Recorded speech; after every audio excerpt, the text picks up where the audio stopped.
સર્વે સનાતની હિન્દુ સંગઠન દ્વારા આયોજિત હિન્દુ વિજય યાત્રાનું જે આયોજન કરવામાં આવ્યું છે। આ હિન્દુ વિજય યાત્રા સર્કિટ હાઉસથી શરૂ થઈને મોરબીના રાજમાર્ગો ઉપર થઈને નહેરુ ગેટ ચોક અને દરબારગઢે રામ મહેલ મંદિરે ભવ્ય અને દિવ્ય મહાઆરતીનું આયોજન કરવામાં આવ્યું છે। અને આ સમગ્ર હિન્દુ સમાજ જે હિન્દુ વિજય યાત્રામાં એક થઈને એક મંચ ઉપર આવીને એક ભગવા ધ્વજ નીચે આવીને જે જોડાણી છે એની અમને ખુશી અને લાગણી છે। આવી રીતે જ સર્વે હિન્દુ સમાજ સનાતની ભાઈઓ યોદ્ધાઓ આવી રીતે જ હરેક તહેવારમાં જોડાઈ અને હરેક તહેવારને ભવ્ય અને દિવ્ય ઉજવવામાં આવે, જેનાથી એક એવો મેસેજ જાય કે હિન્દુ સમાજ એક મંચ ઉપર એક ભગવા ધ્વજ ઉપર આવીને ગમે ત્યારે જે ભવ્ય અને દિવ્ય આયોજન કરી શકે છે। અને હિન્દુ વિજય યાત્રા નામ શું કામ આપવામાં આવ્યું છે કે હિન્દુ વિજય યાત્રા એટલે કે ઘણા બધા સંઘર્ષો અને 5 લાખ કાર સેવકોના પ્રાણની આહુતિ આપીને જે હિન્દુ સમાજને વિજય આપવામાં આવી છે।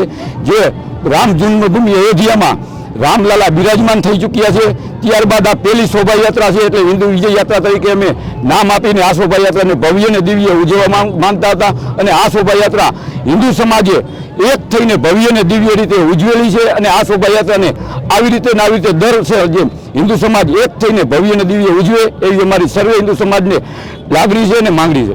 અંદાજિત આપણો સંકલ્પ એવો હતો કે હરેક ઘરમાંથી ભાઈઓ બહેનો સમગ્ર હિન્દુ સમાજ આ શોભાયાત્રામાં જોડાય અને હકીકતમાં અમારો જે સંકલ્પ હતો એ પૂરો થઈ ગયો છે।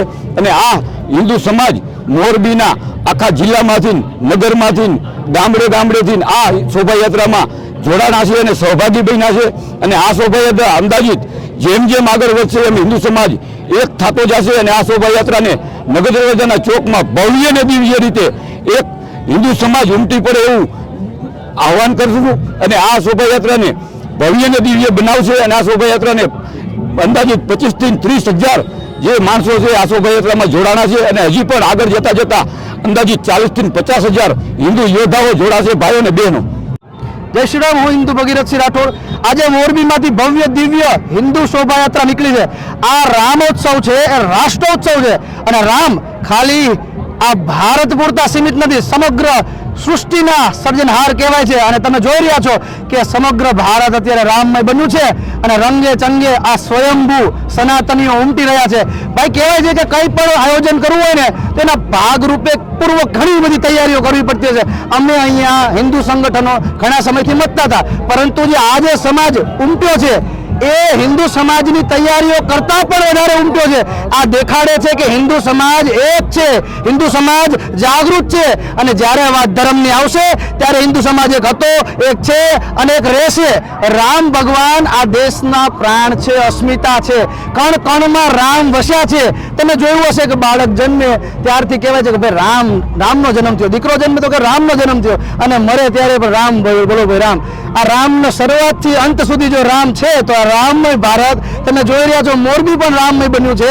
અને જેમ મામાએ વાત કરી વિજય યાત્રા, આ હિન્દુઓનો જીત છે ભાઈ। 500 વર્ષ જે આપણા પૂર્વજોએ રાત દિવસ સંઘર્ષો કર્યા છે, આ સંઘર્ષોની આ જીત છે અને એની ઉજવણી છે ભાઈ। કહેવાય કે નાનકડી જીત મળે તો આપણે ધજા પતાકા ફટાકડા સાથે ખુશીઓથી મનાવીએ છીએ, તો આ તો આવડી મોટી જીત છે ભાઈ। એને તમે જોઈ રહ્યા છો કે જેટલી તમારી નજર પહોંચે ને એટલી વિશાળ સંખ્યામાં કોઈ જાતિ નહીં, ના ક્ષત્રિય, ના શુદ્ર, ના બ્રાહ્મણ, ના વૈશ્ય, હિન્દુ બની સનાતની બની આજે હિન્દુ સમાજ અહીંયા ઉપસ્થિત છે।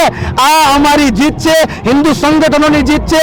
અને આનાથી વધારે અમારે કંઈ જોવું પણ નથી। અમે ફક્ત એક જ વસ્તુ જોઈએ છીએ, હિન્દુ સમાજ એક રહે અને આ ભારત હિન્દુ રાષ્ટ્ર બને। જય જય શ્રી રામ।